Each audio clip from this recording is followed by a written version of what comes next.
Bonjour à tous, on va faire un focus aujourd'hui sur deux secteurs qui ont fortement baissé. Tout d'abord le secteur des techs. Aux États-Unis, le Nasdaq a perdu 28% depuis le début de l'année, mais certaines valeurs ont fait pire.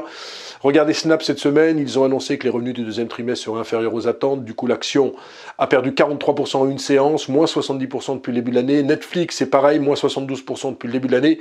Alors que Netflix va faire évoluer son business model. On parle de plus en plus de la publicité, alors que les dirigeants de Netflix, il y a quelques mois, ne voulaient pas en entendre parler. Toutefois, je pense que sur le Nasdaq, l'essentiel de la baisse a eu lieu. On peut encore baisser peut-être de 5 à 7%, mais ça va finir par rebondir parce qu'on est revenu sur un PER de 22 alors qu'on était sur un PER de 40 au plus fort de la valorisation boursière, c'est-à-dire au summum. Sur le luxe, il est sous pression, notamment en France, puisque vous savez que le luxe est 20% du CAC 40. On a trois fortes baisses, Kering, moins 36%, plus forte baisse du CAC. Hermès, moins 32, deuxième plus forte baisse. Et on a LVMH, moins 24%. Alors que se passe-t-il? Il faut comprendre qu'on a une dégradation du marché obligataire très importante avec une tension sur les taux. Qui dit tension sur les taux, dit mauvaise nouvelle pour le secteur du luxe, puisque le secteur du luxe est un secteur de croissance. Or, quand les taux augmentent, on achète moins de valeur de croissance. Ce premier argument, j'ai envie, franchement, j'ai pas envie d'être contre cet argument, mais j'ai envie d'apporter quelques réponses.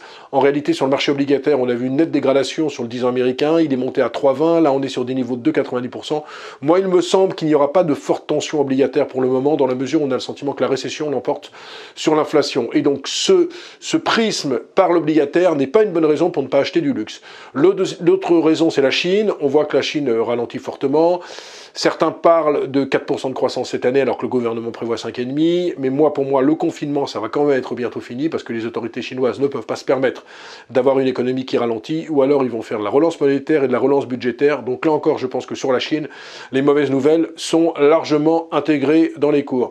La troisième raison, c'est de se dire qu'avec la hausse des prix de l'essence, avec la hausse des matières premières, avec la hausse des prix alimentaires, il va y avoir une ponction sur le pouvoir d'achat. Je suis tout à fait d'accord au niveau global, sauf que les gens qui achètent du luxe ou de l'ultra-luxe ne sont pas sensibles vraiment à une augmentation du plein d'essence. Quand vous gagnez une somme importante par mois, franchement, que votre plein passe de 150 € à 170 €, c'est pas ça qui va vous empêcher d'acheter du luxe. Donc ça aussi, cet élément ne me paraît pas très important. Et puis la quatrième élément plaide plutôt pour le secteur du luxe, c'est que l'euro qui était faible, et bien qu'est-ce qui se passe? Ça veut dire que les touristes américains reviennent en force à Paris.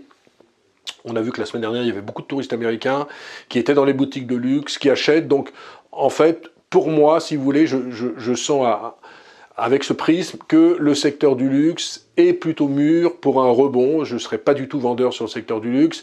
Il est revenu notamment sur des ratios de valorisation beaucoup plus intéressants.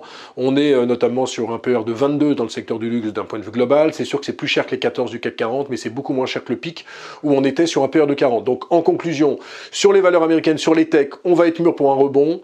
Peut-être pas maintenant, il faut attendre 5 à 7%. Sur le luxe, sauf si on considère que le CAC 40 va continuer à glisser, je pense qu'on n'est pas loin d'un rebond, parce que toutes les nouvelles que je vous annonçais, la Chine, la dégradation du marché obligataire, l'arrivée des touristes américains, me font dire que le secteur du luxe est sans doute mûr pour un rebond, ce qui ferait du bien au marché. Voilà, excellente semaine à tous, excellent week-end, on se retrouve la semaine prochaine.